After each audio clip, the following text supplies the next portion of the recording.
ბათუმის ქუჩების წინა საახალწლოდ მორთვა დაწყებულია. Სხვადასხვა დეკორაციებისა და კონსტრუქციების შესასყიდად მერიიდან 2 მილიონი დაიხარჯება. გამარჯვებული წელსაც აჭარ განათებაა, რომელიც ტენდერებს უკონკურენტოდ იგებს.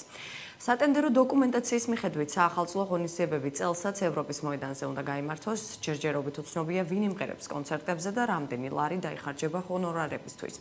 სამონტაჟო სამუშაოები 25 დეკემბრის ჩათვლით უნდა განხორციელდეს და ტრადიციულად მთავარი ნაძვის ხეთს ამ დღეს უნდა აანთონ. თუმცა ქალაქის ხელმძღვანელობას ახალი წლის მთავარი ატრიბუტის დადგმაზე, როგორც ჩანს, ამ დრომდე არ უფიქრია. რატომ არ დაწყებულა აქამდე მთავარი ნაძვის ხის მონტაჟი და უკავშირდება თუ არა ეს აქციებს, რომელიც სწორედ ევროპის მოედანსა და მიმდებარე ტერიტორიებზე იმართება. საქალაქო ინფრასტრუქტურისა და კეთილმოწყობის სამმართველოში სატელევიზიო კომენტარი არ გააკეთეს. ცნობისთვის, ბათუმის მთავარი ნაძვის ხე, რომელიც ქილიკის საგანი გახდა 2022 წელს, მერიამ 968.387 ლარად გადაუდებელი აუცილებლობის მოტივით ტენდერის გარეშე შეისყიდა.